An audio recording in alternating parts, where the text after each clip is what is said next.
Michael Carter was no stranger to hard times. A struggling single dad, every dollar he made went toward keeping the lights on and giving his little girl, Lily, the best life he could.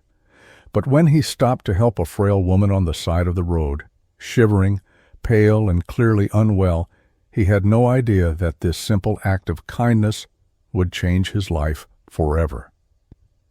Because this woman wasn't just anyone. She was Isabella Sinclair, a billionaire heiress known for her ruthless business empire. But she wasn't looking for money or power. She was looking for something far more valuable.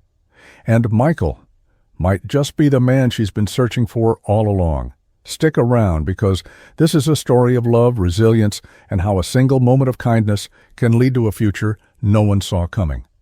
Before we dive in, hit that subscribe button and drop a comment. Where in the world are you watching from? The scent of motor oil and rust clung to Michael Carter like a second skin, a constant reminder of the life he led. His hands, calloused from years of hard work, tightened around the wrench as he fought with a rusted bolt beneath the old sedan. The damn thing wouldn't budge. With a frustrated sigh, he wiped the sweat from his forehead, leaving behind a streak of grease. The shop was stifling, the heat pressing down on him like an invisible weight. The broken ceiling fan groaned weakly above, stirring the humid air just enough to remind him how little relief it actually provided. Outside, the sun was beginning to dip behind the hills, bathing the small town in a soft amber glow. To most people, it was a beautiful evening. To Michael, it meant one thing. He was late. Again. Glancing at the clock on the wall, he muttered a curse under his breath. Lily's daycare closed at 6, and it was already past 5:30. If he hit every green light, he might just make it. "Hey, Carter," his boss Rick called from the front of the shop, barely looking up from his paperwork. "Got another one coming in. Some guy's truck won't start." Michael clenched his jaw. Another job meant more money, and Lord knew he needed it. The rent was overdue. The electric bill sat unopened on the counter, mocking him, and just last night, Lily had asked for a new backpack because the strap on hers had finally given out. But if he took the job, he wouldn't make it in time. He forced a tight smile. "Can't.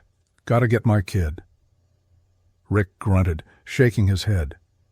"Every damn day, Carter. Maybe if you worked a little later, you wouldn't always be behind." Michael didn't bother responding. He tossed his wrench onto the workbench, grabbed his keys, and peeled off his grease-stained coveralls as he rushed out the door. His old Chevy groaned as he turned the ignition, but to his relief, it started on the first try. That was a small victory. The drive to the daycare was a blur of red lights and anxious glances at the dashboard clock. Every minute felt like an eternity. He knew what was waiting for him when he got there. A tired daycare worker tapping her foot, a disapproving glance, the unspoken judgment of a man who never seemed to have his life together. By the time he pulled into the parking lot, the place was nearly empty. He barely had time to slam the truck into park before rushing inside.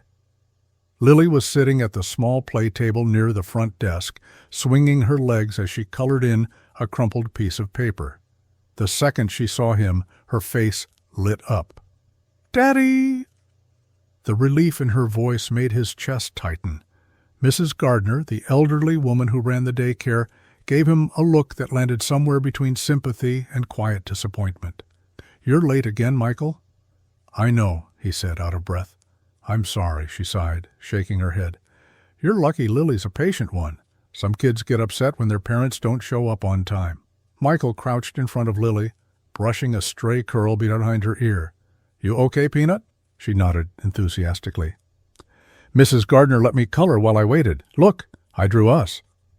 She held up the paper, a stick-figure version of herself, holding hands with a much taller, messier version of him.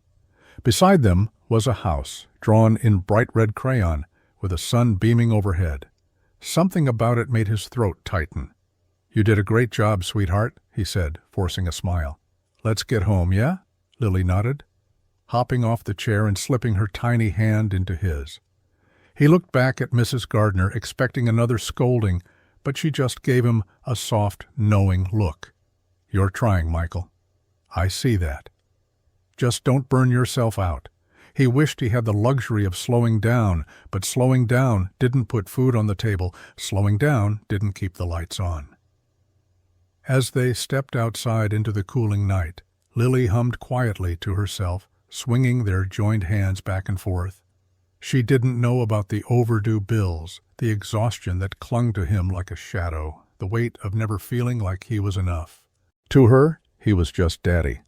And for now, that was enough. The rain hammered against the windshield, turning the narrow country road into a slick, winding nightmare. Michael tightened his grip on the wheel, his knuckles white as his old Chevy rattled over the pothole-riddled asphalt. The heater barely worked, spitting out only the weakest hint of warmth, and his breath fogged against the glass. Lily was fast asleep in the back seat, curled up beneath the fleece blanket he kept there for nights like these. He glanced at her in the rearview mirror, her tiny face peaceful despite the cold. She deserved so much more than this. The gaslight flickered on, another problem for another day. Right now, all that mattered was getting home before the roads froze over completely. Then he saw her. At first he thought it was a trick of the rain, just another shadow cast by the dim glow of his headlights. But as he drew closer, the figure sharpened into something painfully real. A woman, hunched over near the edge of the road, barely upright, her coat soaked through and clinging to her like a second skin. She took a single step forward before her legs gave out beneath her, crumbling onto the icy shoulder. Michael swore under his breath and pulled onto the side of the road. The truck's tires skidded slightly, the mud swallowing them whole, but he barely noticed as he yanked the keys from the ignition and jumped out. The wind cut through him like a blade, the rain soaking through his hoodie in seconds, but he pushed forward. "Hey!" he called, rushing toward her. "You okay?" There was no response. She was shivering violently, her arms wrapped around herself, her face pale beneath the wet strands of hair plastered against her skin. When he crouched down beside her, her eyes flickered open, just barely, deep brown, glazed over with exhaustion and something dangerously close to fever. "Help," she whispered, so faintly he almost didn't hear it. Michael didn't hesitate. He slipped his arms beneath her, startled by how light she was, how alarmingly cold. She tensed weakly in his grasp, but she was too far gone to fight. "All right, I got you," he murmured, more to himself than to her. He turned toward the truck, glancing through the rain at the back seat where Lily still slept. This was risky. He had no idea who this woman was, no idea if helping her was the right thing to do. But leaving her here in the freezing rain? That wasn't an option.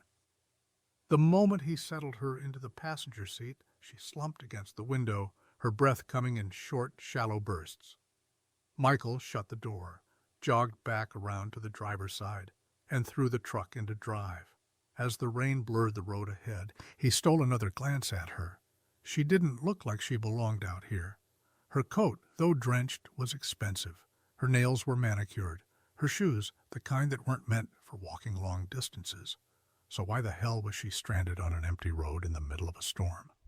Michael exhaled, focusing on the road. Whatever the answer was, it would have to wait. Right now, the only thing that mattered was making sure she didn't pass out before they got home. The cab of the truck was freezing. The weak heater sputtered, doing little against the damp chill that clung to the woman beside him. Michael kept one hand on the wheel, the other adjusting the temperature dial as if that would somehow coax the old thing into working harder. It didn't. She hadn't said a word since he'd settled her into the passenger seat, her body slumped against the door, her breathing uneven. Every few seconds a shiver racked through her, violent and uncontrollable, her soaked clothes doing nothing to protect her from the cold. Michael cursed under his breath and shrugged off his jacket, rough and worn from years of labor. He reached across the seat, draping it over her. At first she barely reacted. Then, with effort, her trembling fingers curled around the fabric, pulling it closer. "You're burning up," he muttered, more to himself than to her. "You need a hospital."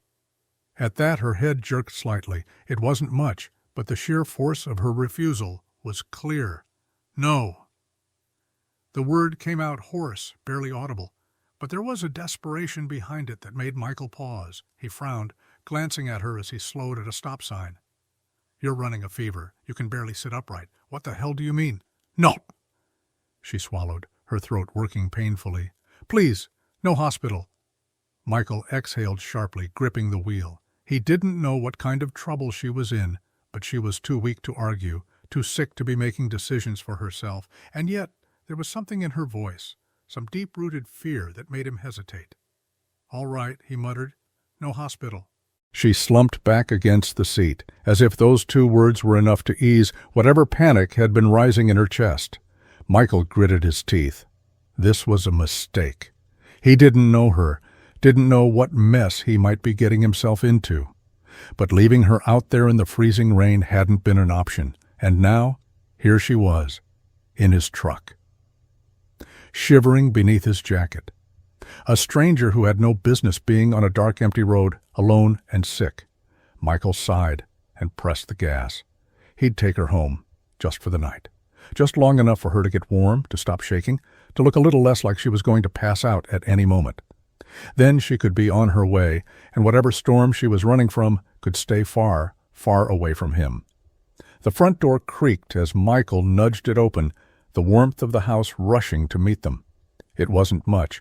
A small living room cluttered with Lily's toys, the faint scent of leftover soup lingering in the air. But it was home.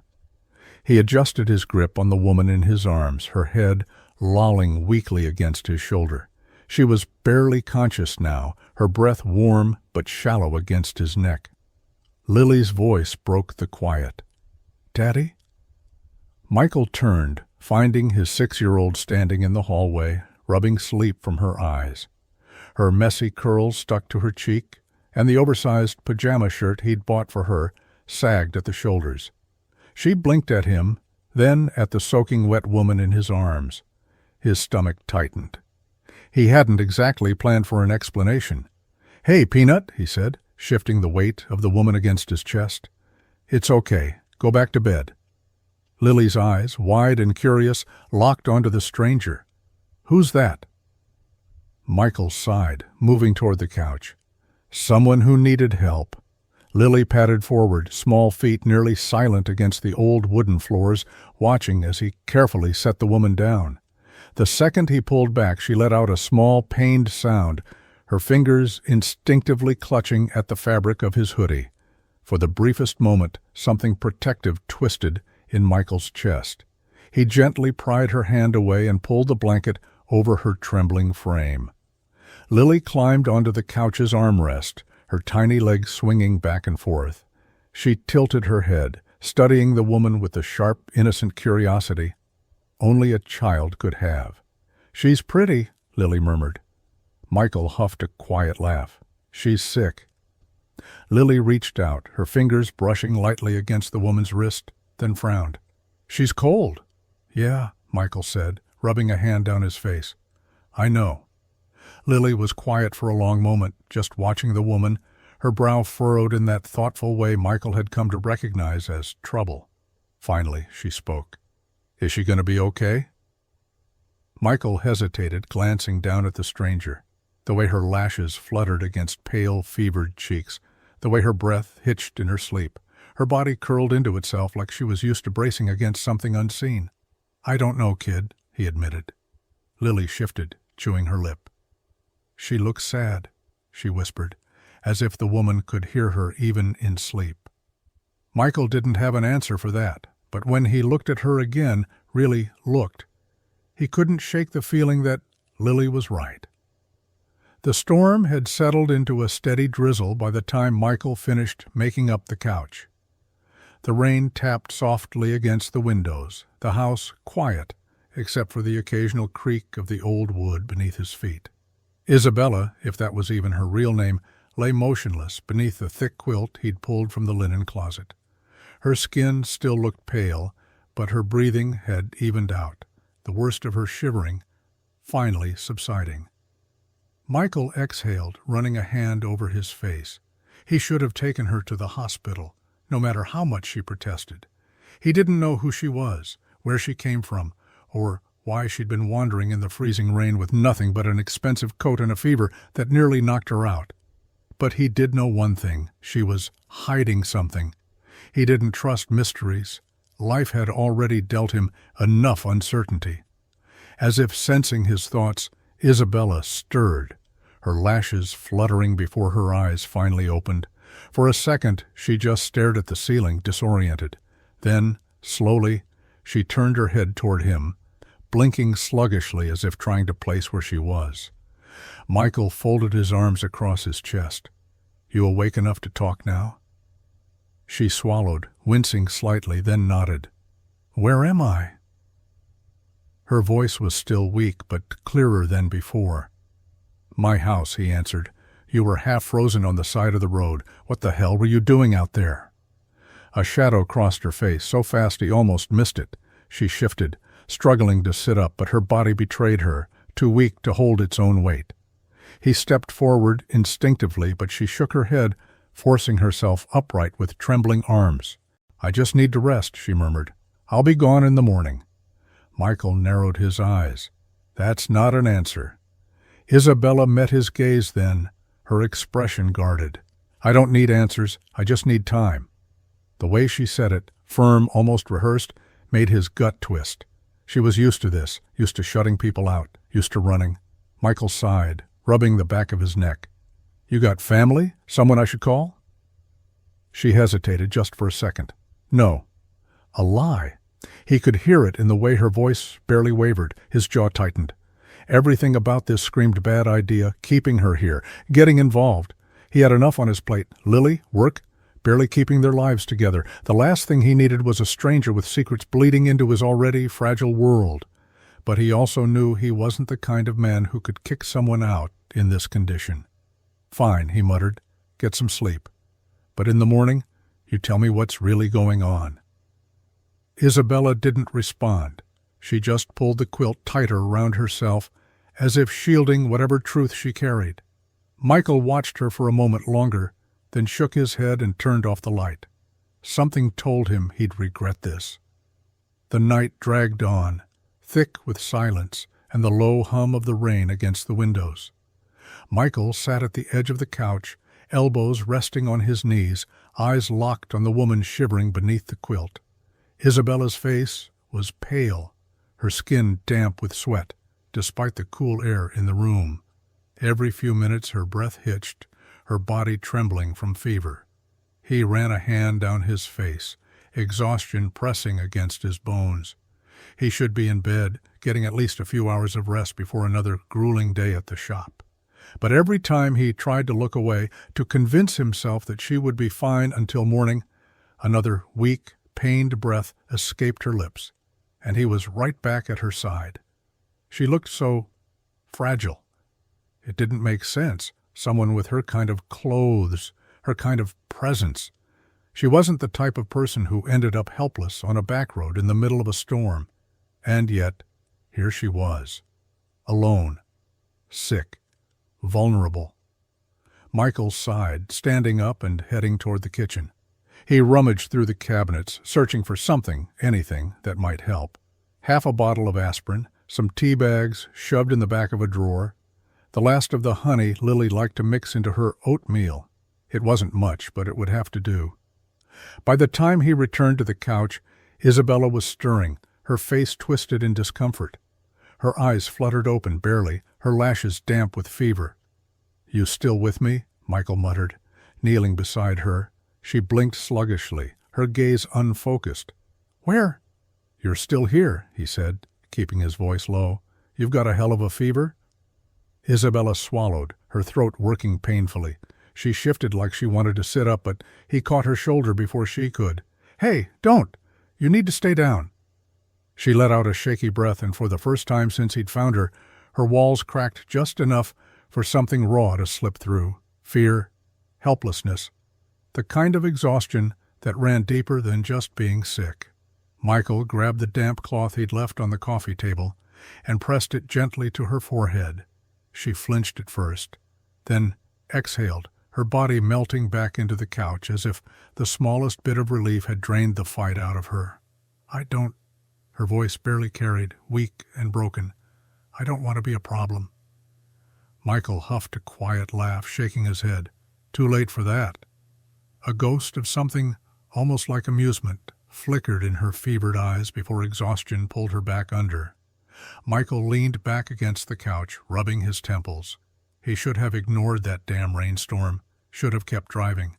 But now she was here, and somehow he already knew he wasn't walking away from this. The smell of pancakes filled the small house, warm and sweet, cutting through the lingering chill of the previous night. The scent pulled Isabella from the depths of restless sleep, her body aching but lighter than before. For a long moment she lay there, staring up at the ceiling, disoriented. The fever had broken. She inhaled slowly, feeling the weight of the thick quilt draped over her, the unfamiliar couch beneath her, the warmth of a space that didn't belong to her. It took a second for her mind to piece together the memories, rain, exhaustion, headlights cutting through the storm, a man with kind but wary eyes, a little girl with the softest voice. Michael. A sound from the kitchen made her tense, a quiet giggle, followed by the scrape of a chair against the floor. Isabella turned her head, her body sluggish, her limbs still weak. Through the archway she could just make out the sight of Lily, perched at the kitchen table, her tiny legs swinging beneath the chair. Michael stood at the stove, flipping pancakes with the kind of practiced ease that told her he'd done this 100 times before. Lily was talking, fast and excited, words tumbling over each other in the way children spoke when they had too many thoughts and not enough time to share them. Isabella couldn't hear everything, but she caught snippets. Something about a dream she had, something about pancakes shaped like bears, and then, clear as day, "Is she a princess?" Michael let out a quiet sigh, shaking his head as he set a plate of pancakes in front of her. "Not every lady in a fancy dress is a princess, kid," Lily huffed, stabbing at her pancake with her fork. "She looks like one." Isabella smiled faintly, shifting to sit up. The movement sent a dull ache through her limbs, but she ignored it. Carefully, she swung her legs over the side of the couch. The blanket slipped from her shoulders, and instantly Michael's jacket, the one he had draped over her the night before, fell into her lap. She ran her fingers over the worn fabric, something tight pressing in her chest. The moment she stepped into the kitchen, Lily's eyes lit up. "You're awake!" Isabella offered a small smile, tucking a strand of hair behind her ear. "I am." Michael turned from the stove, arms crossing over his chest as he took her in. She could see the questions behind his eyes, the hesitation still lurking in his stance. He didn't trust her. Not yet. She couldn't blame him. "How are you feeling?" he asked, voice neutral. Isabella hesitated, glancing at the little girl who was watching her like she was something out of a fairy tale. She forced herself to stand taller, smoothing down the fabric of her coat. "Better," she said, "thanks to you." Michael didn't react, just studied her carefully. "You hungry?" Her stomach twisted, a painful reminder of just how long it had been since she'd eaten. But hunger was nothing new, neither was exhaustion. Still, Lily beamed, motioning to the chair beside her. "Daddy makes the best pancakes." Isabella hesitated, but Lily's excitement was impossible to ignore. Slowly, she pulled out the chair, lowering herself into it. Michael set a plate in front of her. "Eat," he said simply. She picked up the fork, a small, unfamiliar warmth settling in her chest. It had been a long time since anyone had made her breakfast, a long time since she had sat in a kitchen that felt like a home. She took a bite, the flavors rich and comforting, and for the first time in longer than she could remember, she let herself breathe. The warmth of the kitchen wrapped around Isabella, a stark contrast to the bitter cold that had nearly swallowed her the night before. She sat at the small, worn wooden table, the scent of maple syrup lingering in the air. Across from her, Lily chattered between bites, her excitement filling the quiet space like sunlight pushing through storm clouds. Michael, however, was silent. He sat at the other end of the table, sipping his coffee, watching her the way a man watches something he doesn't quite trust. Not with open hostility, but with the kind of careful skepticism that came from someone who'd been burned before. Isabella had spent most of her life surrounded by people who wanted something: deals, favors, power. She knew the language of expectation better than she knew herself, and yet, as she sat there sipping coffee from a chipped mug, listening to Lily ramble about cartoons and school, she couldn't find any of that in Michael. No expectations, no ulterior motives, just quiet, unwavering presence. It unsettled her. She cleared her throat, setting her fork down. "Thank you," she said softly, looking directly at Michael, "for everything."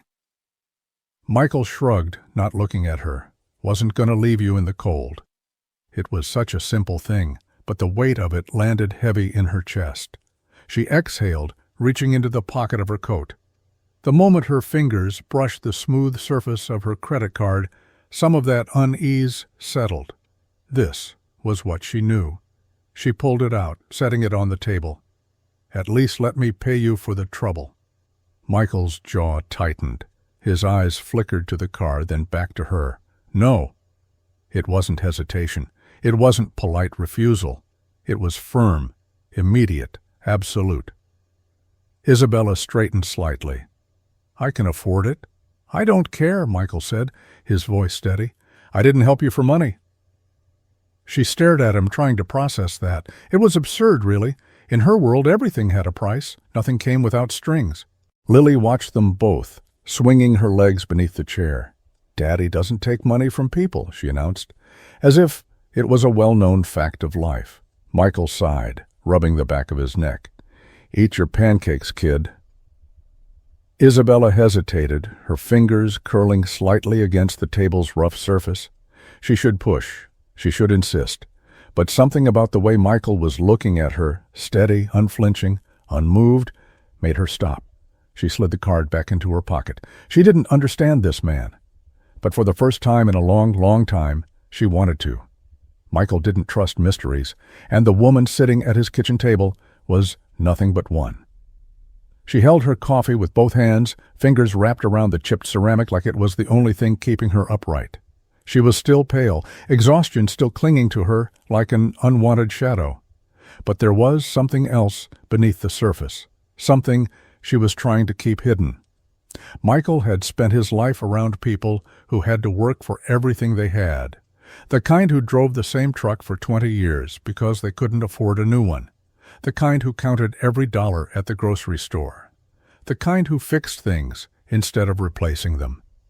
Isabella wasn't one of those people. It was in the details, the way she sat, spine straight, movements calculated, the way her voice carried just enough careful restraint, as if she was used to controlling conversations without even trying. And then there were the things she couldn't hide, like the watch on her wrist. It was sleek, expensive, the kind of brand he'd only seen in magazines left behind at the shop's waiting area. Her coat, too. Even after being soaked through, the fabric was high-end, the stitching too precise to be anything off a department store rack. Michael took another sip of coffee, studying her from across the table. She didn't belong here. Not in this kitchen, not in this town, not wrapped in one of his old blankets, like she was something fragile. So why the hell had she been stranded in the rain, looking like she'd run straight out of a life no one in this town could afford? Lily, oblivious to the tension simmering beneath the surface, leaned forward, resting her chin on her hands. "Are you a princess?" Isabella blinked, startled. "What?" Lily pointed at her watch. "Only princesses wear stuff like that." Michael expected Isabella to laugh, to brush it off. Instead, something flickered in her expression, too fast to catch, but real enough to make her grip the coffee mug a little tighter. "No," she said softly, eyes dropping to the table. "I'm not a princess." Lily frowned. "Then who are you?" Michael leaned back in his chair, arms crossed. "Yeah, that's the question, isn't it?" For a second she didn't answer. Then, slowly, she lifted her gaze to meet his. And for the first time since he found her on that road, Michael saw it, hesitation. Not the kind that came from lying. The kind that came from not knowing if the truth was safe anymore. The truck rumbled down the road, the hum of the engine filling the silence between them. The rain had finally stopped, leaving the world washed clean, but the clouds still loomed overhead, heavy and gray. Michael kept one hand on the wheel, the other tapping absently against his thigh, as he glanced at Isabella out of the corner of his eye. She sat stiffly in the passenger seat, staring out at the empty stretch of highway ahead, her expression unreadable. He didn't know why, but the air between them felt heavier than it should have, like there was something pressing down on her shoulders that had nothing to do with last night's fever. "You sure this is where you need to go?" he asked, breaking the silence. Isabella turned her head slightly, studying him for a moment before nodding. "Yes." Michael didn't believe her. She hadn't given him an address, just a vague direction toward the city. He didn't know what waited for her there, but something told him she wasn't in a rush to get back to it. He let out a slow breath, adjusting his grip on the wheel. "You got someone worried about you?" She hesitated, then shook her head. "No." "Family?" Another pause, this time longer. "Not the kind that notices when I'm gone." Michael frowned, but didn't push. He knew the feeling all too well. For a few miles they drove in silence. The road stretched endlessly ahead, the city skyline barely visible in the distance. Finally, Isabella spoke, her voice quieter now. "What about you?" Michael raised an eyebrow. "What about me?" "You and Lily," she said. "It's just the two of you?" He nodded. "Been that way since her mom left." Isabella didn't respond right away. When she did, her voice was softer than before. "That must be hard." Michael huffed out a dry laugh. "That's one way to put it." She turned her gaze back to the window, watching as the landscape de-blurred past. "Why do you do it?" Michael shot her a sideways glance. "Do what?" "Keep going, keep working yourself to the bone. You don't have to fix every problem that crosses your path, but you do anyway." Something about the way she said it made his chest tighten. He focused on the road, jaw tightening slightly. "Because that's what you do," he finally said. "When someone needs you, you show up. Doesn't matter how hard it is. Doesn't matter if it's fair or not." Isabella swallowed, her fingers tightening in her lap. "Not everyone thinks like that," Michael sighed, shaking his head. "Yeah, well, maybe more people should." For the first time since they got in the truck, Isabella looked at him, really looked at him. There was something in her eyes, something he couldn't quite name, gratitude, maybe even understanding. Whatever it was, it settled deep in his chest, leaving behind a feeling that wasn't entirely unwelcome. The city unfolded before them, glass towers rising against the storm-heavy sky, the streets alive with the restless energy of early morning traffic. Michael had always hated coming here. Too many cars, too many people moving too fast, like they had somewhere more important to be, like they couldn't see the world around them. He pulled the truck up in front of the hotel Isabella had finally murmured directions to. It was massive, sleek glass, a revolving door that never seemed to stop spinning, and men in sharp suits moving with purpose across the marble lobby just beyond the entrance. Yeah, she didn't belong in his world. She belonged here. Michael shifted into park and glanced at her, but she was already reaching for the door handle, moving too quickly, like she was desperate to put distance between herself and the past few hours. The past night, the past moment in the truck that had felt dangerously like something real. He exhaled sharply, shaking his head. "Hey." Isabella froze, gripping the handle but not opening the door. Michael ran a hand through his hair. "Are you?" He stopped himself. What was he even asking? If she was okay?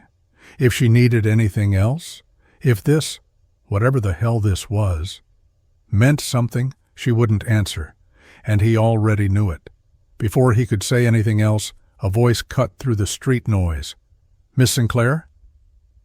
Michael barely had time to process the name before a uniformed hotel staff member approached, his expression shifting from surprise to concern. "We've been trying to reach you," the man continued. "Your assistant, your security team, everyone's been looking for you." The world around them seemed to snap into place, sharp and clear. Michael turned to Isabella slowly, his pulse a steady thud in his ears. "Sinclair?" His own voice sounded foreign to him, as in, "Isabella Sinclair?" She swallowed hard, the color draining from her face. Michael let out a breathless laugh, but there was no humor in it. The watch, the coat, the way she carried herself. He'd known she was hiding something, but this was something else entirely. Michael felt the weight of the name settle over him like a lead brick, pressing down hard on his chest. Isabella Sinclair. The name alone carried enough power to turn heads, to command entire boardrooms, to be splashed across the front pages of business magazines. And yet she had been lying half dead in a ditch last night, wearing his jacket, sitting at his kitchen table like she belonged in his world. His grip tightened around the steering wheel. "You gotta be kidding me," he muttered under his breath. Isabella turned to him, her eyes pleading, her expression guarded. "Michael!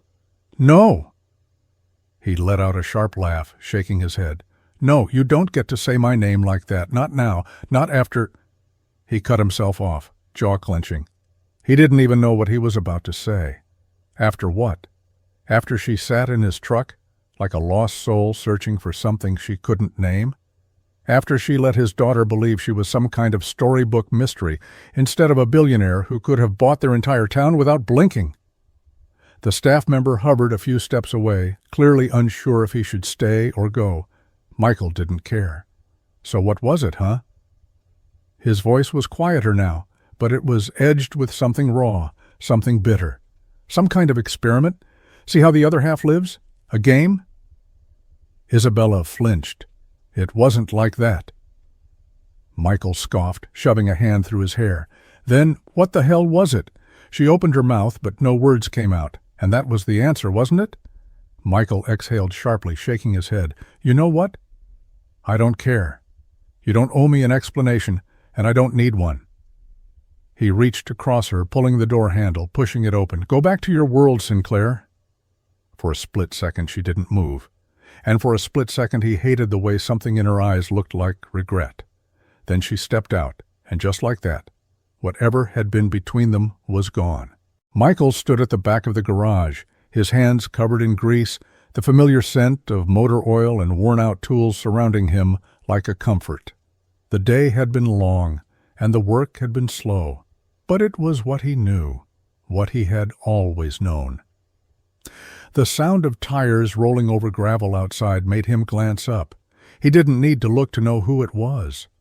Isabella's sleek car pulled to a stop just outside the shop, the engine purring to a halt with that unmistakable hum of something far more expensive than anything he would ever own. He wiped his hands on a rag, tossing it aside. As he walked toward the door, she stepped out, looking more at ease here than she had at the hotel. She wore a simple black dress that still managed to exude a quiet elegance, her hair pulled back in a loose knot. But there was something different in her expression today, something that made the air between them feel tense, charged. "Isabella," Michael said, his voice tight, "what are you doing here?" She took a few steps toward him, stopping just short of the workbench where he stood, arms crossed. "I wanted to talk." He raised an eyebrow, already feeling his patience slipping. "About what?" Her eyes softened, but there was something calculating behind them, something he couldn't quite read. "About this." She gestured around the garage, taking in the cluttered workbenches, the faded posters on the walls, the cracked concrete floor. Michael frowned, his chest tightening. "What about it?"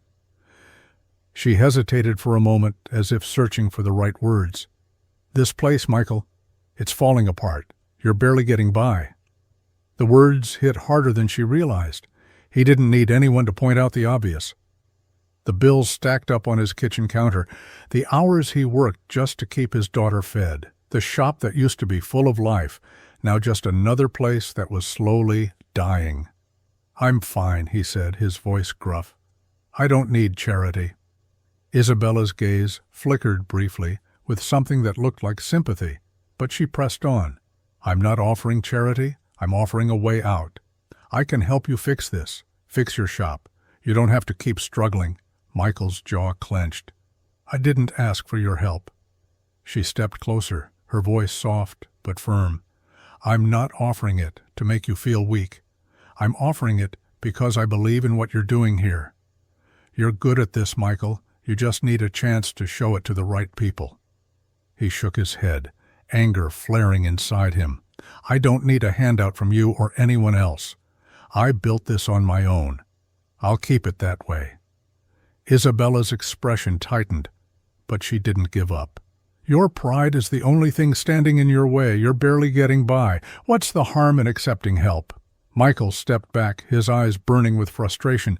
"The harm is that I don't need pity, Isabella. I don't need you to swoop in and save me." For a long moment they just stood there, the weight of the tension between them thick and suffocating. Finally, Isabella exhaled, a quiet resignation settling over her features. "I'm not trying to save you, Michael. I'm just trying to give you a shot. But if you won't take it, that's on you." She turned and walked toward her car without another word, leaving Michael standing there, his heart pounding in his chest, his pride bruised but unwavering. The sun hung low in the sky, casting a warm golden glow over the small town as it prepared for the annual festival.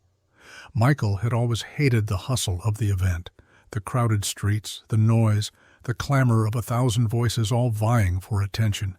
But Lily, she loved it.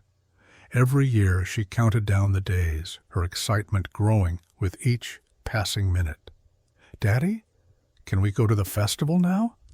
she asked for the third time that afternoon, her face beaming with the kind of pure joy only a child could possess. Michael glanced up from the workbench where he was fiddling with an old carburetor, wiping his hands on a rag. The sound of the festivities drifting through the open windows was enough to make him grimace. It wasn't that he didn't want Lily to enjoy herself. It was just that he knew the money they'd spend there would barely cover a few bills.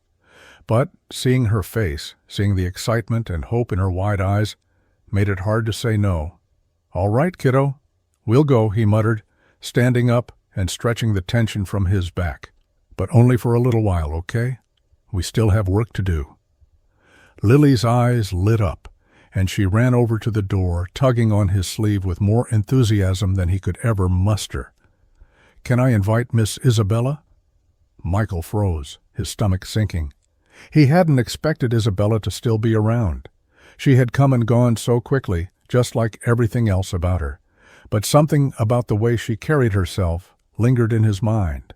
"I don't think she'd be interested in that, sweetheart," he said carefully, feeling a strange mix of frustration and uncertainty tighten in his chest. But Lily was already bouncing on her toes, oblivious to the unspoken tension. "But she said she liked the carnival rides when we talked. I think she'd like to come." Before Michael could respond, Lily darted to the kitchen where Isabella was sitting, flipping through a magazine she'd found on the coffee table. "Miss Isabella, do you want to come to the festival with us? It's tonight, and there's going to be a Ferris wheel and cotton candy. It's so much fun." Isabella looked up from the page she was staring at, her lips curving into a faint, unsure smile. For a moment she didn't speak, just glanced between Lily's eager face and Michael, standing at the doorway with his arms folded. Michael opened his mouth to say something, anything, but stopped when Isabella nodded slowly. "Why not?" she said, her voice soft. "I've never seen a small-town festival before. It could be interesting." Lily's excitement was immediate, her arms flinging around Isabella in a tight hug. "Yay! I'm so happy!" she cheered. As Isabella stood up and followed Lily toward the door, Michael couldn't help but feel a knot form in his gut. He had no idea what Isabella was looking for in this town, or why she'd agreed to join them. But seeing her try to fit into this world, to be part of something so simple and real, made the weight in his chest feel heavier than ever. And as they walked outside together with Lily skipping ahead, Michael couldn't shake the feeling that whatever had begun between them was about to change. The evening air was warm, and the scent of fried food and sugar wafted through the streets as the festival came alive. The music from a nearby band echoed across the town square, blending with the laughter and chatter of people mingling by the booths. For a brief moment, Michael could almost forget about the mounting bills, the shop falling apart, and the life he was barely holding together. Here, in the middle of this chaotic celebration, everything seemed a little brighter, a little easier. Lily's hand was in his, her grip tight with excitement, her eyes wide as she darted from one colorful tent to the next, dragging him along with her. He couldn't help but smile at her enthusiasm. But it was Isabella who caught his attention, standing a few steps behind, looking out of place in her expensive dress and perfectly styled hair, yet somehow strangely out of place in the best way. She was watching the crowd, observing, taking in everything with wide, curious eyes. The contrast was impossible to miss. Isabella Sinclair, a billionaire with the world at her feet, standing in the middle of a small-town festival, dressed in heels that didn't belong in a place like this. But as she watched the kids running around laughing as they spun in circles, and the older couples strolling hand in hand through the carnival lights, Michael saw something shift in her expression. Something that made her look more human than she had ever seemed before. "Look, Daddy, the Ferris wheel!" Lily's voice cut through his thoughts, her excitement pulling him back to the moment. Isabella stepped closer, her gaze following the direction of Lily's pointed finger. She hesitated for a moment, glancing at Michael. Her lips parted as if she wasn't sure how to react. But when she spoke, her voice was softer than he had ever heard it. "It looks beautiful." The Ferris wheel was lit up, the colors vibrant against the darkening sky, and the laughter of children blended with the carnival music in a melody of happiness. Michael felt the weight of the moment, watching Isabella with new eyes. There was something about her now, something that wasn't about money or status, but about the simple joy of the moment. He led them toward the ride, his hand still firmly holding Lily's. Isabella trailed behind, more hesitant now, but there was a softness in her step. When they reached the line, Lily jumped excitedly, her small hands grabbing Isabella's arm. "Please, Miss Isabella, you have to come with us." Isabella looked down at the little girl, her face softening into a genuine smile. "Okay," she said quietly, nodding. "I'll go." As they climbed into the small gondola and it began its slow ascent into the sky, Michael felt something stir deep within him. The tension between him and Isabella, the distance that had always felt too great, began to fade. They weren't worlds apart tonight, not here, not in this moment. As the Ferris wheel reached its peak and they looked out over the town with the lights of the festival below and the stars above, Isabella let out a soft laugh, a sound that felt almost foreign but incredibly real. She looked at him, her eyes meeting his with a warmth that caught him off guard. For the first time, Michael didn't see her as the woman with the expensive watch or the billionaire who could change everything with a phone call. He saw her as something else entirely. A woman just like him, caught up in a moment that felt pure, untethered from the weight of the world. And in that instant, Michael realized how much he had wanted this. To share something real, to feel connected, to know that in the midst of all the struggle, there was a space for something more, something that didn't come with strings attached. For a brief, shining moment, everything felt right. The morning light filtered through the curtains, casting soft shadows across the room. Michael stood at the kitchen counter, absently stirring his coffee, trying to shake the weight of the night before. The festival had been a temporary escape, a fleeting glimpse into a world that didn't belong to him, didn't belong to Isabella either, not really. She had been different, more alive, as if something in her had been awakened by the laughter, the simplicity of it all. But now, as the sun rose and the town settled back into its usual rhythm, so did the reality that she didn't belong here, not in this town, not in his world. He heard her footsteps behind him, light but steady. "Shiora, had been up for a while, packing her things, preparing for the moment that had been hanging between them like an unspoken promise.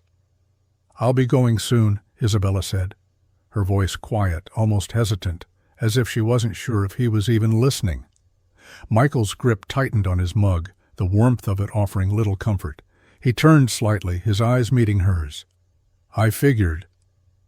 She stepped into the kitchen, glancing at the countertop where she had spent the last few hours, her jacket folded neatly, her bag packed. There was something about the way she moved, something detached, like she had already checked out mentally. But there was still a tension between them, thick and heavy, lingering like smoke that wouldn't clear. "I didn't expect to stay this long," she said, her gaze flickering away from his, as if she didn't want to see whatever was in his eyes. Michael exhaled slowly, the weight of last night still pressing on him. "Then why did you?" She paused, running her fingers over the edge of the countertop, her eyes lowering. "I don't know." There it was again, the honesty, the vulnerability that had crept through when they had shared the Ferris wheel ride, the laughter under the stars. But now that same openness was fading, slipping away, leaving behind the barriers they had both put up. "I don't know if I'm ready to walk away from this," she admitted, barely above a whisper. Michael's heart skipped a beat, and for the first time in days, he felt something stir deep inside him. It was the unspoken what-if between them, the possibility of something more, something real, that they both danced around but never touched. "You don't have to leave," he said, the words slipping out before he could stop them. He cursed himself immediately, but it was too late. He had said it. Isabella's gaze shot up, her eyes wide, searching his face for any sign that he meant it. But before either of them could say anything more, the silence was broken by the sound of Lily's voice from the hallway, calling out that she was ready for breakfast. The moment was gone, dissipating as quickly as it had arrived, leaving them standing in the quiet aftermath. Isabella grabbed her bag and slung it over her shoulder. "I'll be in touch," she said, her voice softer now, almost like an apology. Michael nodded, unable to find the words to say what he was feeling. It wasn't anger, wasn't frustration. It was the strange ache of knowing that something had almost happened between them, but now it was slipping away, out of reach. She reached for the door, hesitated, and turned back. "Thank you for everything, Michael. For last night. For—" She trailed off, not finishing the sentence, but the meaning was clear. He swallowed hard, his throat tight. "Take care of yourself, Isabella." And just like that, she was gone, and the door clicked shut behind her, leaving Michael standing alone, wondering if he had just let the best thing he'd had in a long time slip away without even knowing how to hold on. The shop was as quiet as it always was in the mornings, save for the hum of the fluorescent lights above and the distant sound of traffic outside. Michael's hands worked mechanically, the motions familiar, comforting even. But today the weight of his thoughts felt heavier than the grease and metal he'd grown used to. His mind kept drifting back to Isabella. He had tried to push it down, to focus on the work at hand, but it lingered like a shadow that wouldn't leave. The way she had looked at him before she left, her eyes soft, her smile distant, like she was carrying something heavy that she couldn't share. She had given him the briefest glimpse of herself, vulnerable, unsure, and then disappeared, just like everything else he'd ever wanted but couldn't have. Michael let out a frustrated breath as he tightened a bolt on a car engine. His mind wouldn't stop. The way she had walked through his small-town streets, awkward but still there, as if she was trying to fit into a world that wasn't hers. And the way she had laughed, her eyes lighting up when Lily had pulled her into the festival's chaos, when she had let herself be part of something real. "Come on, man," he muttered to himself, shaking his head. "Focus." But it wasn't working. The smell of fresh coffee from the break room reminded him of mornings with Lily, sitting together at the kitchen table, talking about anything and everything. It reminded him that he couldn't afford distractions, not now. There were bills to pay, repairs to make, a daughter who needed him to keep it all together. But Isabella was still there. He wiped his hands on a rag, turning toward the break room for a moment of quiet. He leaned against the counter, staring at the cup in his hands, but his mind was still miles away. He could still feel her presence, even though she wasn't here. He could still hear her soft laugh, see the way she had looked at him. Across the table, a look full of questions he couldn't answer. The sound of the door opening broke his thoughts, and he turned to see Lily standing there, her backpack slung over one shoulder, her face bright with excitement. She'd been talking about the festival all morning, about the rides and the lights, and how Isabella had looked so happy when they'd been on the Ferris wheel together. "Daddy, can we go again next year?" she asked, her eyes wide. Michael forced a smile, setting the mug down on the counter. "Yeah, kiddo, we'll go next year." But even as the words left his mouth, he couldn't shake the feeling that something had changed. Something in him had shifted, and no matter how hard he tried, he couldn't push it away. Isabella's presence, even in her absence, was like a weight he couldn't escape. And as the day dragged on, the distance between him and the life he thought he knew seemed just a little bit wider. The sound of the knock on the door startled Michael, pulling him from the monotony of his work. His eyes flickered toward the clock on the wall, the second hand ticking slowly as the late afternoon sunlight filtered through the grimy windows of the shop. It had been a quiet day, the kind where he found himself lost in the hum of machines and the weight of thoughts he couldn't shake. He wiped his hands on a rag before walking over to the door, half expecting another customer with a busted car, but instead, a man in a crisp suit stood there, his briefcase in hand. The contrast between the well-dressed stranger and the worn-out mechanic standing before him couldn't have been more stark. "Mr. Carter?" the man asked, his tone polite but businesslike. "Yeah, who's asking?" Michael replied, a flicker of wariness rising in his chest. "My name is Trevor Miller. I'm a business consultant sent by Miss Isabella Sinclair." Michael's stomach tightened at the mention of her name, the memories of their last conversation still fresh. He stepped aside to let the man in, trying to ignore the way his heart seemed to race despite himself. He hadn't seen her since she left, and now this stranger showing up with business talk. Trevor Miller wasted no time. He placed his briefcase on the counter, flipping it open with precise movements. "Miss Sinclair believes you have potential. She wants to help you expand your shop into a top-tier auto service center. We've already done a preliminary evaluation, and there's a clear opportunity for growth." Michael's mind raced, his thoughts tumbling over each other. He hadn't expected this, not from someone like her, someone who lived in a world of polished suits and high-rise offices. She'd offered him help before, but this was something entirely different. "Expand?" Michael repeated, the word tasting bitter on his tongue. "I've been doing this on my own for years. I don't need anyone swooping in, trying to change things." Trevor looked up, his eyes steady. "It's not about changing your business, Mr. Carter. It's about giving it the resources it deserves. We're talking about upgrading equipment, bringing in experienced staff, reaching more clients. Miss Sinclair believes in what you're doing here.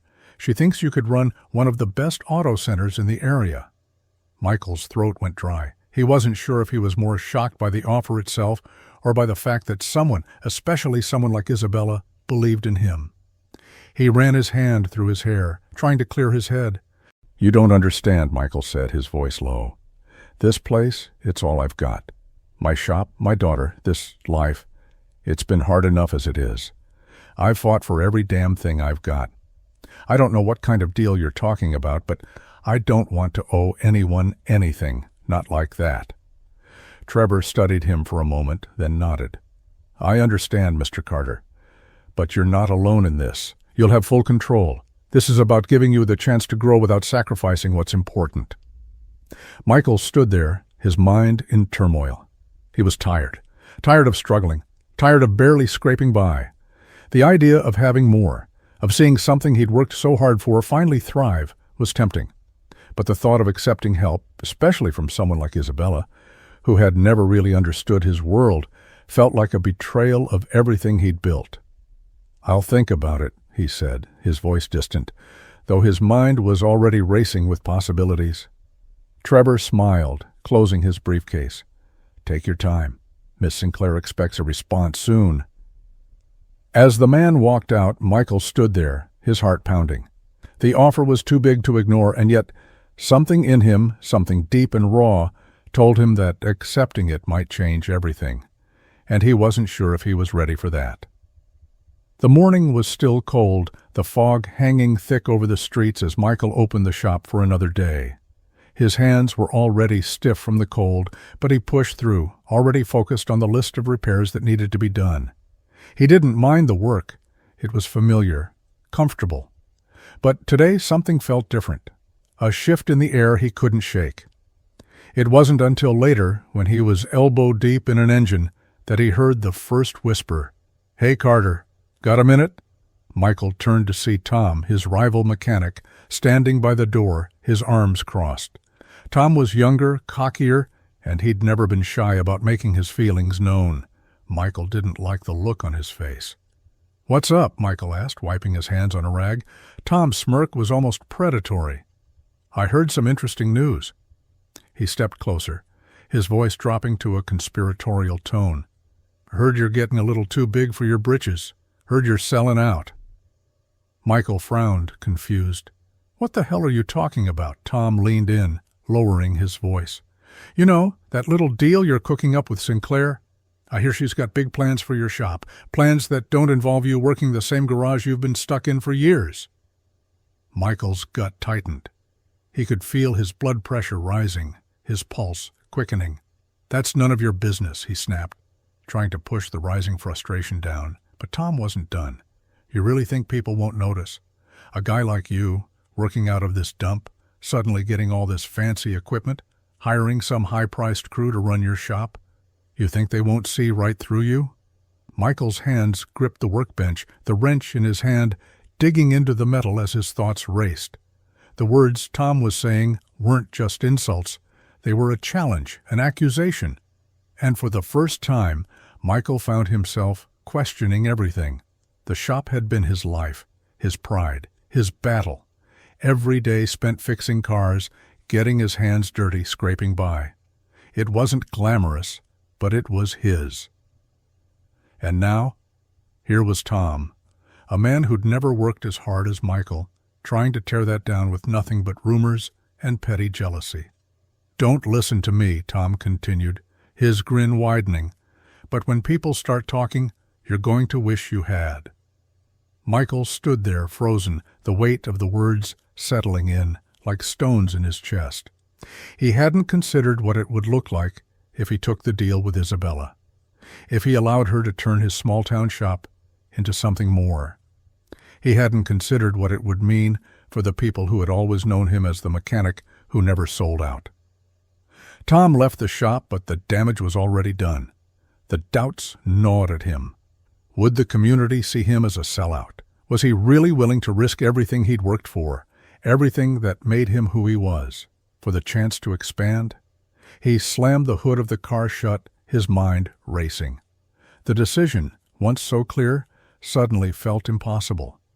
Was he really ready to let go of the life he had built, the one that was flawed but real, for something bigger that might not fit into the world he knew?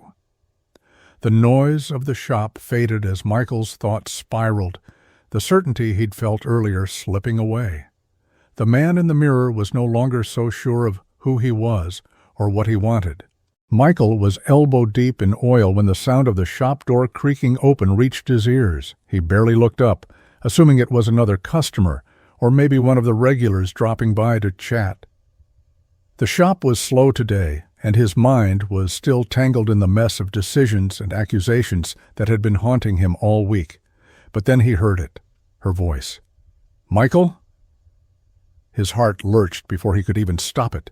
He knew that voice. Isabella. The last person he expected to see, and yet somehow the one he couldn't stop thinking about. He straightened up, wiping his hands on a rag, his gaze catching hers as she stood just inside the door, and she looked the same, elegant, composed. But there was something in the way she stood there, something different in her posture, like she was uncertain about how to approach him. For a long moment, neither of them spoke. It was as if the weight of everything that had happened, the confusion, the hurt, the promises made and broken, hung between them in the thick, humid air of the garage. Michael couldn't help but feel the tension coil in his chest. But there was something else, too, something pulling at him, something that told him he wasn't done with her yet. "Isabella," he finally said, his voice tight, "what are you doing here?" She stepped forward, her eyes soft but determined. "I came to talk," she said, her voice low. "I need you to listen." Michael didn't move. "You've made your offer. I've made mine. What else is there to say?" Isabella shook her head, the faintest flicker of frustration crossing her features. "It's not about the deal, Michael. It never was. It's about you." She paused, as if gathering her thoughts. "I know you think I'm just some rich woman coming in to take over your life, but I'm not. I'm trying to help." He laughed bitterly, the sound sharp in the quiet space. "Help? By offering me money? By telling me I need to change everything I've worked for? By showing up like you own the place?" "I'm not trying to control you," she said, her voice steady despite the emotion creeping in. I just want to help someone who deserves it. Someone who's been doing things the hard way because that's all they know." "You're a good man, Michael. You've built something from nothing. You deserve more than this, Drew." Michael swallowed hard, the words scraping at his throat. It was hard to hear her say it, hard to let someone else see the cracks in his world, the flaws he'd worked so hard to hide. "I don't need your help, Isabella," he said, the words coming out in a rush, as though to protect himself. "I've gotten by just fine." She took another step closer, her eyes never leaving his. "But you're not fine, Michael. You're barely scraping by. You're fighting battles you don't have to fight alone anymore." Her voice softened, becoming almost pleading. "Please, trust me. Let me help you. Let me help you fix this. You don't have to keep carrying this weight by yourself." The silence between them was thick, heavy, with the unspoken truth hanging in the air. He could feel the weight of her words pressing down on him, and for the first time he let himself admit that maybe, just maybe, he didn't have to do it all alone. But the fear of losing control, fear of losing everything he had fought for, was still there, still clawing at him. "I'm not asking for everything," she said, her voice almost a whisper now. "Just a chance." Michael didn't know how long they stood there, locked in that moment, the noise of the shop distant and irrelevant. But as he looked into her eyes, the hesitation inside him began to fade, replaced by something he couldn't name, something dangerous, and yet something that felt like the beginning of something new. Isabella sat in the sleek conference room, the sharp lines of the glass walls reflecting the tension in the air. The room was filled with the kind of people who had been in charge of things their whole lives, people who knew how to make decisions with cold precision without considering the human cost. She had always hated this part of the job, the cold strategy, the polished smiles that never quite reached their eyes. But today, it was different. Today, the walls seemed to close in on her, their voices growing louder, more insistent. "Isabella," Thomas Green, the head of the board, said, his voice laced with annoyance. This thing with Michael Carter is becoming a problem." Her stomach dropped. She had been expecting this, but hearing it out loud still stung. "I don't see how helping a small-town mechanic grow his business is a problem," Isabella replied, her voice steady but tinged with frustration. "He has potential, and I'm offering him an opportunity. Why is that such a threat?" Green leaned forward, his fingers tapping on the sleek surface of the table, his gaze cold and calculating. "Because he's a distraction. And this—" he waved a hand dismissively in the air. "This isn't part of the plan. You're supposed to be expanding Sinclair Enterprises, not playing savior for some mechanic." Isabella's jaw tightened, but she held her ground. "Michael Carter isn't just a mechanic, Thomas. He's a good man. He deserves a chance, just like anyone else." One of the other board members, a woman with dark, calculating eyes, chimed in. "What's the long-term vision here, Isabella? A few upgrades to his shop? That's hardly going to move the needle for the company. You're wasting resources on a dead-end project." Isabella's hands clenched into fists beneath the table. "You don't get it. Michael's shop isn't about the money. It's about something real, something I believe in. Maybe you all can't see that from your shiny offices, but I'm not going to turn my back on someone who actually deserves a chance to succeed." Green's lips curled into a thin smile, but there was no humor in it. "You can't afford to get sentimental, Isabella. You're one of us now. You have to think bigger. This human element you're clinging to, it's going to cost you." The words hit harder than she expected. She had known deep down that this day would come, the day when they would push back against her personal choices, against what she truly believed in. But hearing them laid out like that, so coldly, made her blood run hot with anger. "I'm not asking for permission," she said, her voice firm, the steel in it cutting through the tension. "I will not abandon Michael. You can push me all you want, but I won't back down." Green's eyes narrowed. "Then you'll have to choose, Isabella. Sinclair Enterprises or this personal vendetta. You can't have both." The weight of his words settled over her like a blanket of cold ice. It was clear, if she didn't give in, if she didn't toe the line, they'd make her choice for her. The stakes were higher than she'd ever imagined, and the price of standing her ground might be losing everything she'd worked for. But as she sat there, listening to the hollow arguments of the people around her, her thoughts drifted back to Michael, the way he had looked at her when she had offered him her help, the way he believed in her when no one else did. She would not betray him, not now, not ever. "I'll take the risk," she said, her voice unwavering. "I'm not giving up on Michael or this."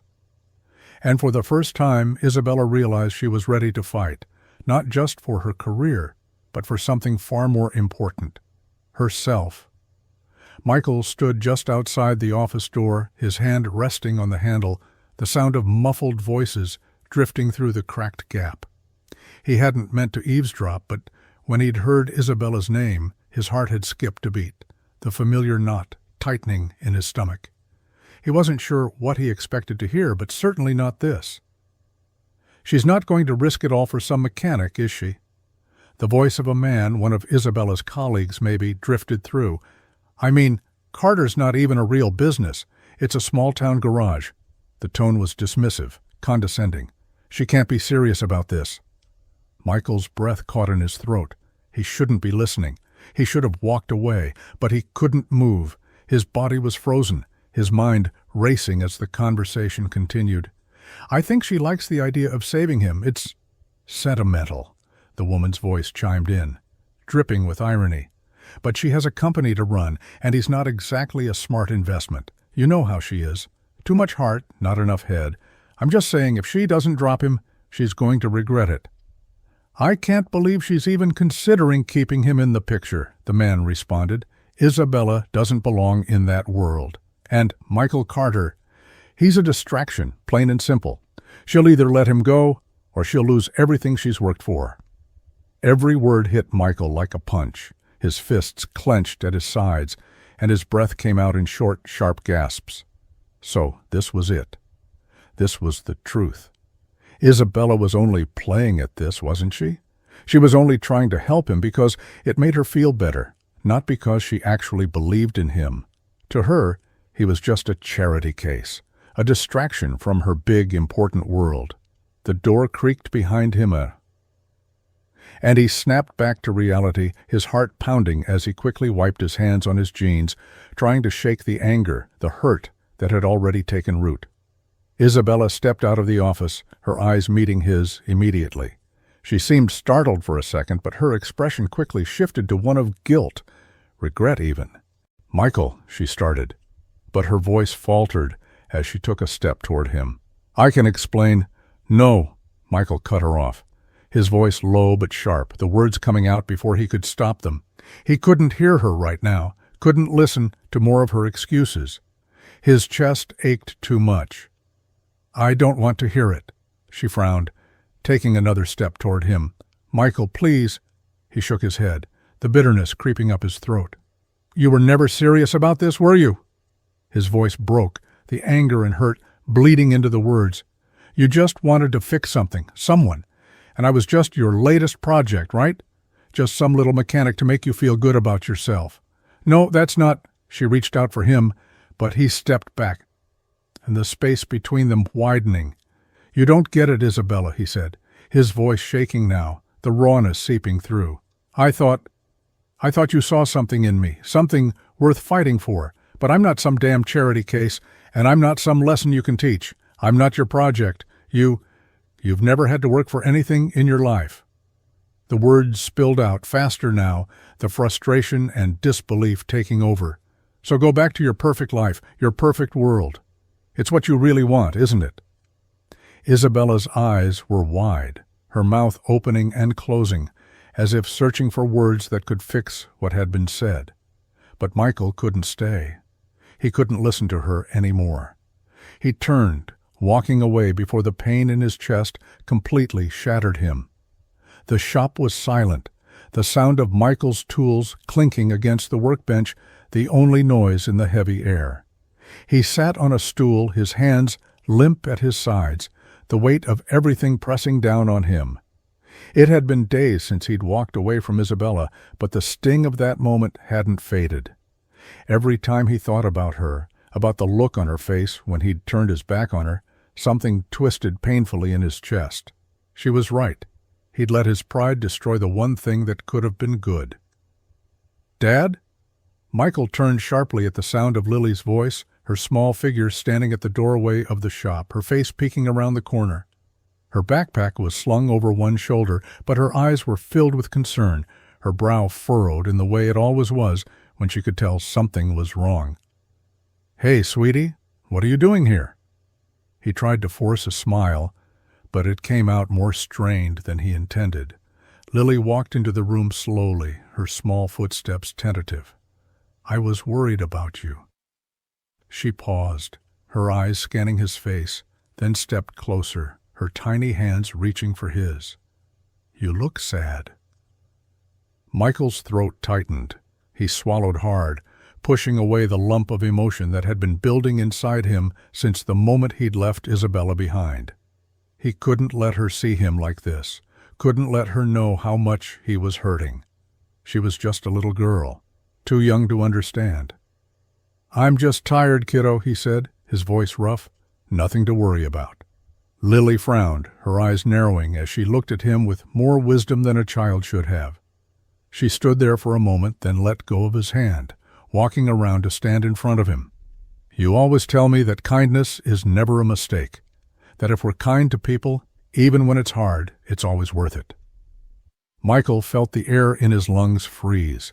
He had said that to her so many times. It had always been his mantra, his belief that no matter how hard life got, no matter how many times people let you down, kindness was the one thing you could always give. But now, as she said it, those words felt like a punch to the gut. He had turned his back on that very idea. And now here she was, reminding him of what he had lost. You remember that, huh? He asked softly, his voice cracking. Yeah, she said, her voice full of sincerity, her little hands holding onto his knee as she looked up at him. I remember, and I think you're sad because you stopped believing that. You gave up on being kind to someone who really needed you. And I think you should talk to her again. Michael's chest tightened, his heart pounding in his ears. Lily's innocent plea was everything he didn't know he needed to hear. But what if? What if it's too late, baby? What if I messed everything up? Lily shook her head, her face determined. Kindness is never a mistake. You can still fix it. If you love her, you have to show her. You're not a mistake, Daddy. And neither is she. Her words hit him harder than anything else in the world ever could. The simple, pure belief she had in him made everything feel possible again. He could see it in her eyes, see that she still believed in him, even when he didn't believe in himself. He took a deep breath, the weight in his chest beginning to lift, if only slightly. I'll try, kid. I'll try. Lily smiled, her face lighting up with that joy only a child could possess, and Michael couldn't help but feel a glimmer of hope for the first time in days. If she could still believe in him, maybe there was still a chance to believe in himself. Maybe, just maybe, he could find the courage to fix the mess he'd made. Isabella sat at the head of the long, polished conference table, surrounded by the cold faces of the board members she had worked with for years. The room was suffocating, the air thick with tension as they stared at her, their eyes piercing and expectant. The same faces that had praised her for her intelligence, her drive, were now scrutinizing her, judging her for the choices she was making. "Isabella," Thomas Green's voice broke the silence, smooth but laced with an edge. "This is a mistake. You're jeopardizing everything we've built. We've invested too much in Sinclair Enterprises to let personal sentiment get in the way. We don't have room for distractions." She felt her pulse quicken, but she didn't back down. "It's not a distraction, Thomas. It's about doing what's right." A few of the board members exchanged glances, clearly frustrated by her refusal to see reason. Another one, a man with sharp features and a voice that always seemed to carry authority, spoke up. "Isabella, you are not a charity. You cannot afford to be this emotional. You think Carter's small shop is worth risking your future, your career?" Her chest tightened. The familiar cold pressure of their logic pressed down on her. They had always been about numbers, about growth, about power. They couldn't see what she saw, the potential for something more than just profit. For the first time, the weight of their expectations felt suffocating. The truth was clear to her now. "You're right," she said, her voice steady, despite the rising storm inside. "I'm not a charity, and that's exactly why I can't walk away." They stared at her in stunned silence, the shift in the room palpable. Isabella leaned forward, her eyes narrowing. "I've spent my whole life building this company, but I can't keep living a life where success is measured only in money. I'm not going to keep pretending I don't see what's wrong." Thomas's face twisted in disbelief. "So you're willing to throw it all away for some mechanic, someone who doesn't even understand what you're offering him?" Isabella's hands gripped the edge of the table, her knuckles white. "I'm not throwing it away, Thomas. I'm making a choice to do something that matters." She let her gaze shift across the room, meeting each board member's eyes, daring them to challenge her further. "I'm stepping down."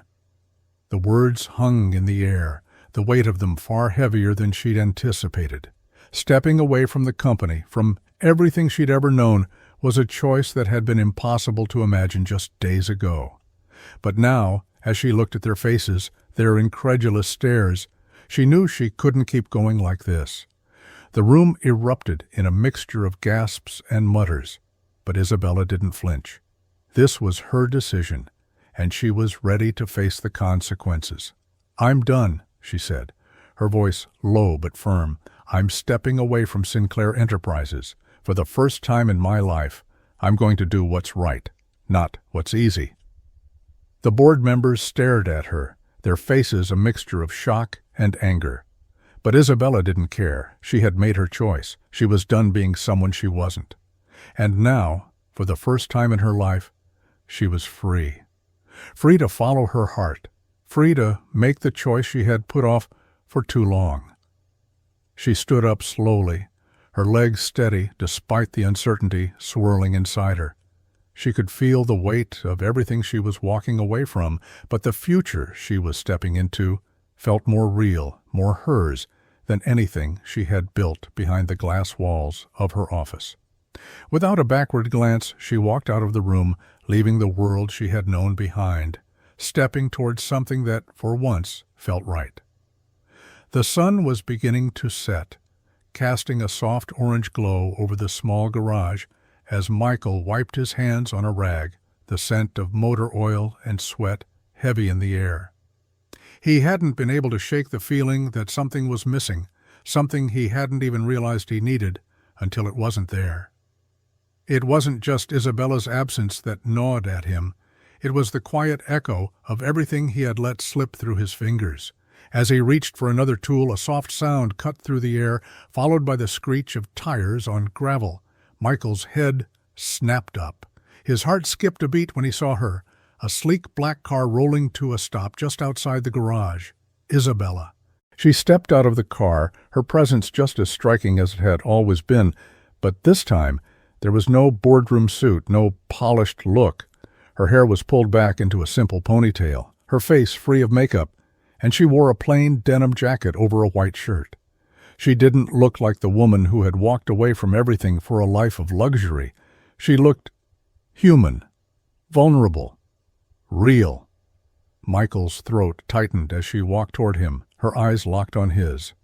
There was no hesitation in her step, but the weight of the moment hung between them like an invisible wall.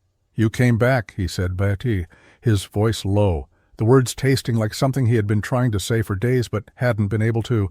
She stopped just a few feet away from him, her chest rising and falling with each breath, and for a moment neither of them spoke.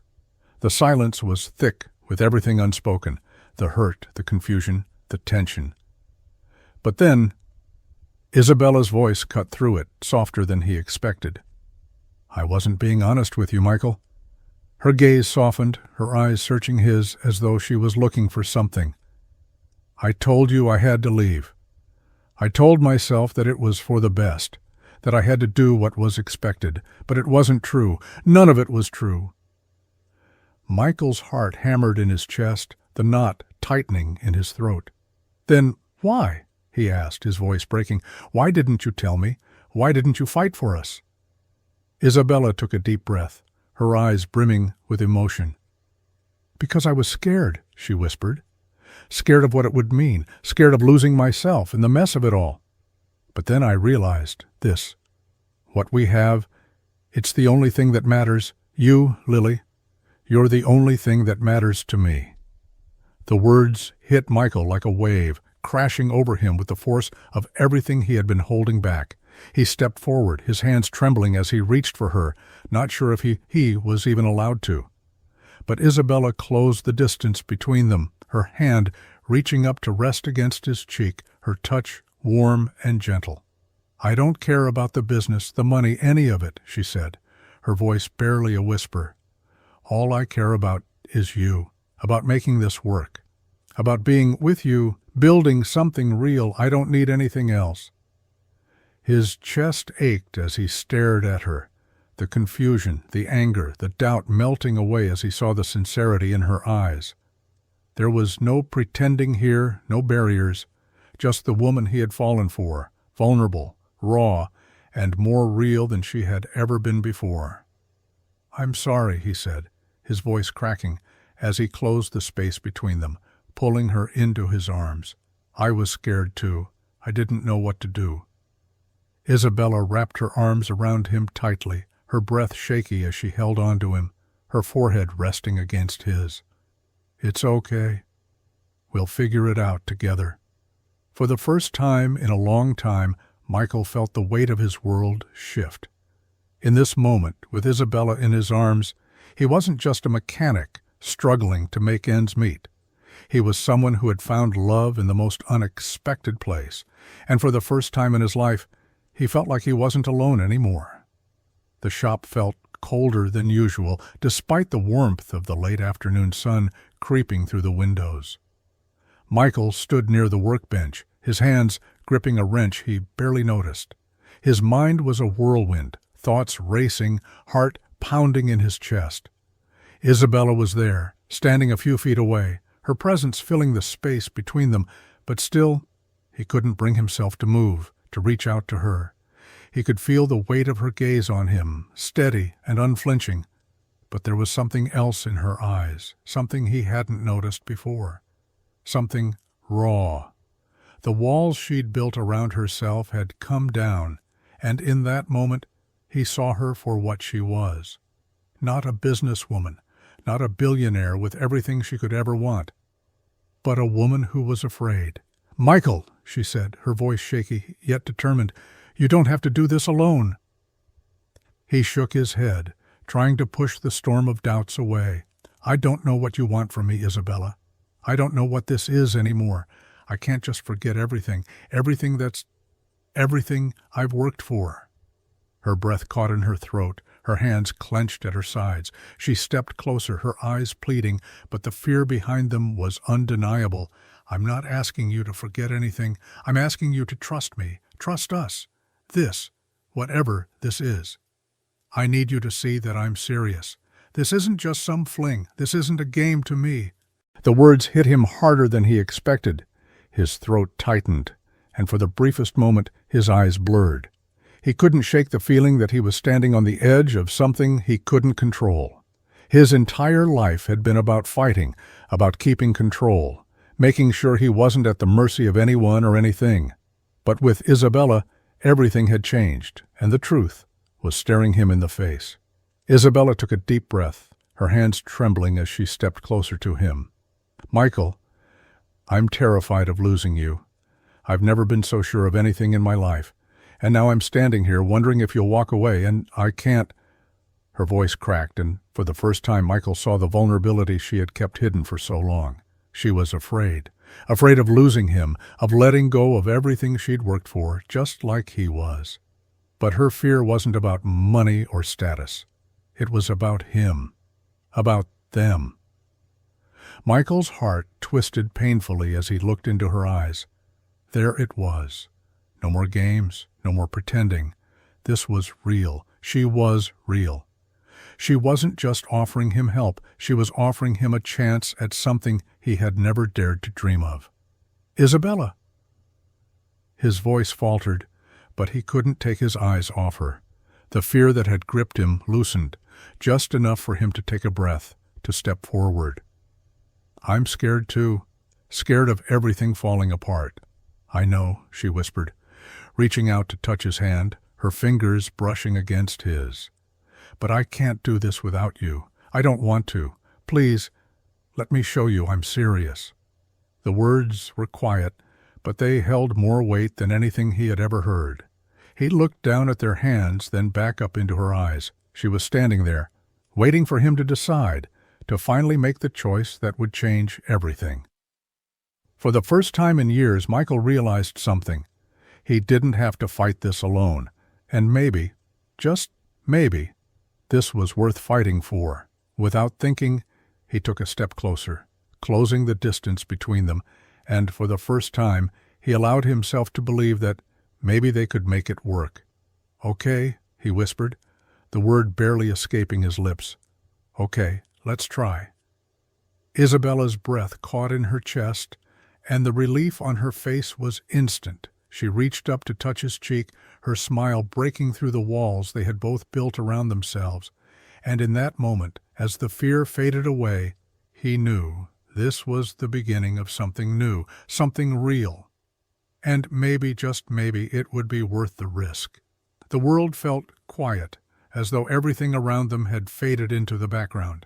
Michael stood there, just inches away from Isabella, his heart beating hard in his chest. He could feel the heat of her presence, the space between them charged with everything unsaid, everything that had built up over the past months. For so long, he had fought it. Fought the pull toward her, the attraction, the connection that felt so strong, yet so impossible. He had convinced himself that it was safer to keep his distance, to protect the one thing he had left, the life he had built. But now, standing here with her, all of those walls he'd constructed seemed like nothing more than fragile illusions. Her hand rested lightly on his arm, her fingers tracing the familiar worn fabric of his shirt. Michael could feel the tremble in her touch, the same uncertainty that had plagued them both. She looked at him, her eyes wide, searching, as if waiting for him to make the decision that would change everything. "You don't have to do this," he whispered, his voice thick with emotion. I'm not the man you thought I was." Isabella shook her head gently, her eyes soft. "I never needed you to be anyone else, Michael. Just you." Her words hung in the air, a promise, a declaration. The sincerity in her voice cracked something deep inside him. He had spent so much of his life trying to be strong, trying to prove that he could handle it all. But standing here with Isabella, he realized that true strength wasn't in keeping people at arm's length. It was in letting go. Without thinking, he stepped closer, his hand finding hers, his thumb brushing against the back of her hand as he pulled her toward him. She didn't hesitate, didn't pull away. Instead, she met him halfway, her breath quickening as their faces came together. For a heartbeat, neither of them moved, and then, as though the world had finally aligned, their lips met. It was soft at first, tentative, as if they were both testing the waters, but then it deepened, a surge of emotion flooding between them. The weight of everything they had both carried, the confusion, the pain, the doubt, it all melted away in that single kiss. Michael's heart seemed to burst with a rush of warmth, his hands finding the curve of her waist, pulling her closer, as if he couldn't get close enough. He was kissing her like he had been waiting for this moment for years, like it was the only thing that truly mattered. And for the first time, he realized it was. This was what he had been waiting for, the love he hadn't believed in, the connection that had been there all along, only waiting for him to let go of his fear and reach for it. When they finally pulled away, their breaths mingled, the air thick with everything they had finally admitted to each other. Isabella's forehead rested against his, her eyes closed, her lips slightly parted, as if she were savoring the moment just as much as he was. "I was scared," Michael whispered, his voice hoarse. "I thought I was going to lose everything."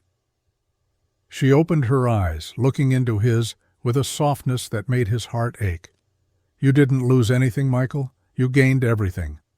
In that moment, with her standing there, with her love wrapped around him like a shield, Michael knew that he had found something real, something worth holding on to, and for the first time in a long time, he didn't feel like he was fighting alone.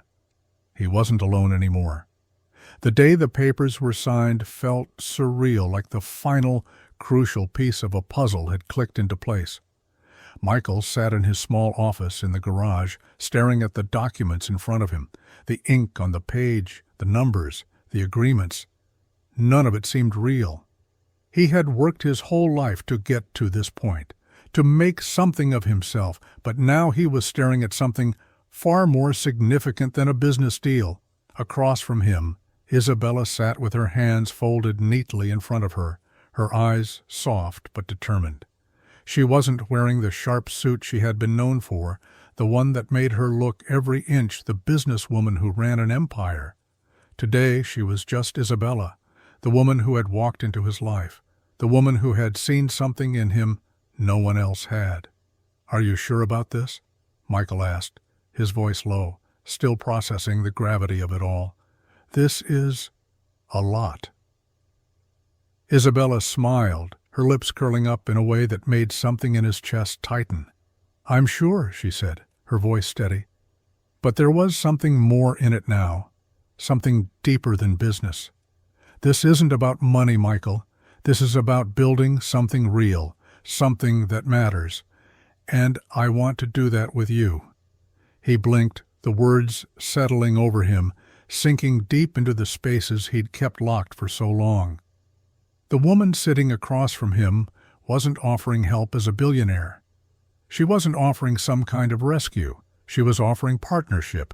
She was offering to walk beside him, not above him, not as someone with more power, just as equals.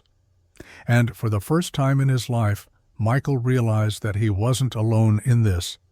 He didn't have to carry the weight of the world on his shoulders.